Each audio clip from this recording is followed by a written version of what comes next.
여보세요? 아, 뭐라고? 파세코 27S를 줄을 30명을 기다리고 사야 된다고?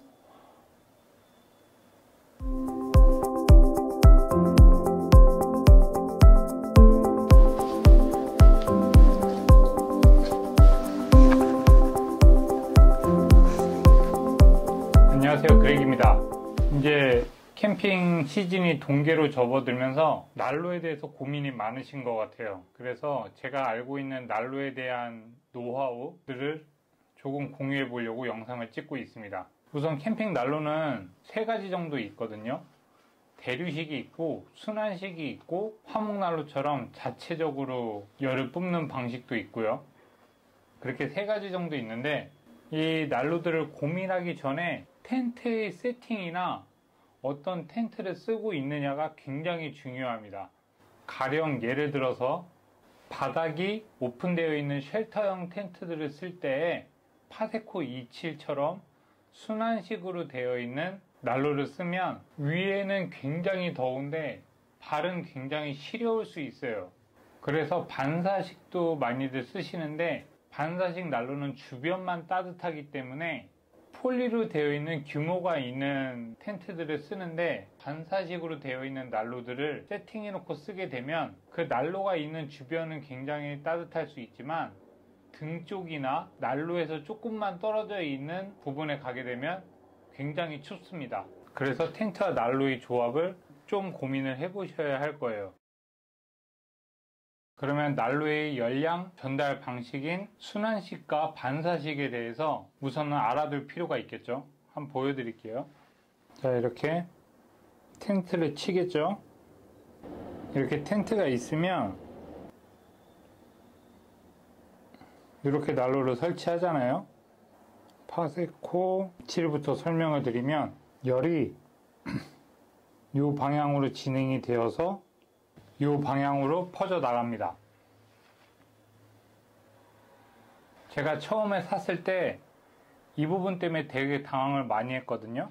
진짜 딱 이 부분은 안 따뜻해요. 주로 서 있는 부분, 우리가 서 있을 때, 사람이 서 있을 때 여기에 서 있잖아요.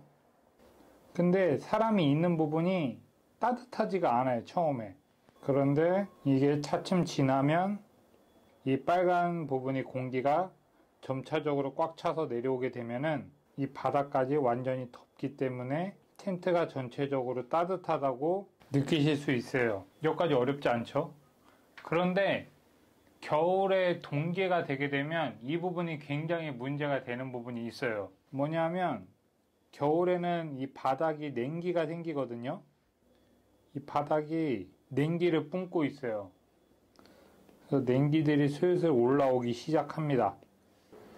근데 날씨가 엄청 춥고 눈이 내릴 정도로 이제 한겨울이 되게 되면 이 냉기가 힘이 더 세져서 이 파세코의 열량보다 이 냉기들이 힘이 더 세져서 얼굴 부분은 따뜻한데 몸이나 다리 이런 부분은 추운 현상이 발생이 돼요.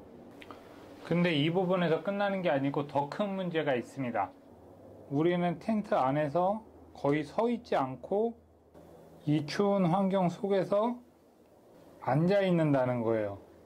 일어서면 얼굴 있는 데는 엄청 따뜻한데 앉으면 엄청 추워요. 그런 현상들 아마 겪으셨을 겁니다. 그러면 해결 방법이 없냐? 해결 방법이 없는데 이 영상을 찍고 있지는 않겠죠? 해결 방법도 있습니다. 그래서 제가 한 방식은 뭐냐 하면 바닥이 냉기를 잡아버리는 거였어요. 지금 원인은 바닥이잖아요. 그래서 저는 애초에 이 바닥이 냉기를 잡아버리고 사용을 합니다. 그리고 이건 겨울 캠핑마다 다 똑같은데, 이 부분 있죠? 이 부분을 가장 노출이 심하게 전달이 되는 부분이어서 이 부분의 관리는 기본적으로 굉장히 잘 해주셔야 합니다. 냉기가 절대 안 들어오게끔. 왜냐하면 이 전체적인 냉기가 가지고 있는 양이 어마어마하기 때문에 일로 파고들려고 하는 냉기 힘이 엄청 나거든요. 그래서 그 부분에 대한 수습은 확실하게 해주셔야 하고요. 저는 개인적으로 추위를 너무 싫어해요. 그래서 캠핑을 한겨울에 막 어떻게 해라고 말하는데 실내 온도를 28도 정도까지 끌어올리거든요. 이렇게만 해도 어느 정도 따뜻은 한데 제가 원하는 더움까지는 안 되더라고요, 한겨울에. 그래서 수습을 어떻게 해주냐면, 그래서 여기에 저는 한 가지 더 추가했습니다.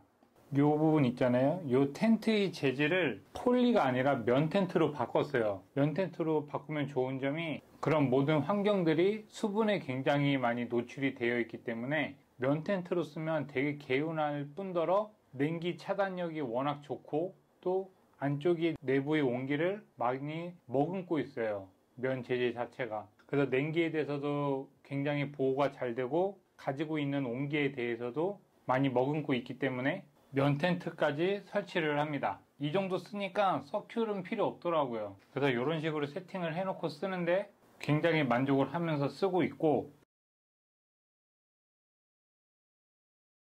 반사식 열이 방향이 이런 식으로 시작을 합니다. 그래서 사람이 이렇게 앉아 있을 때 직접적으로 열에 노출이 되어 있으니까 쉽게 따뜻할 수 있어요.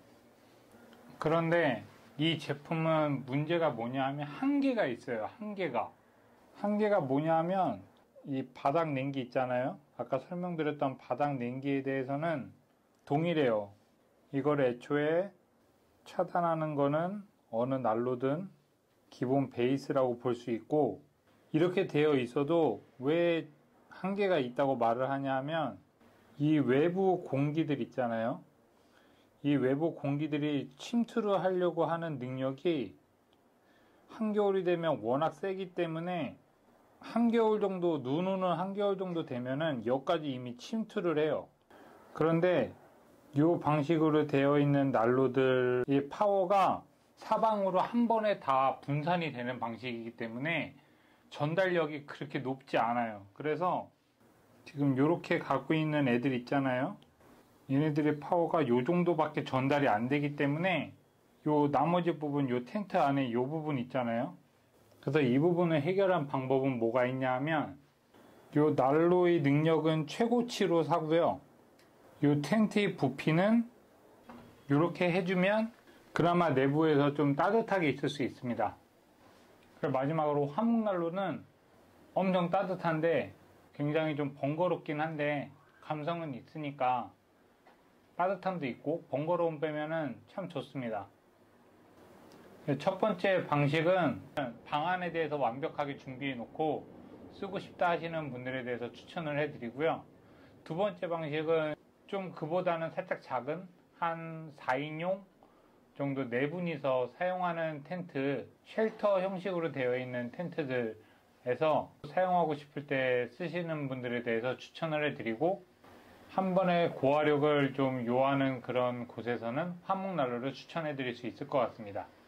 오늘 심플하게 설명하려고 노력을 했는데 이게 심플하지 않은 건지 심플한 건지 잘 모르겠지만 아무튼 제가 알고 있는 정보에 대해서, 노하우에 대해서 이렇게 공유를 해드렸고, 겨울철에 따뜻하게 안락하게 캠핑을 하셨으면 좋겠습니다.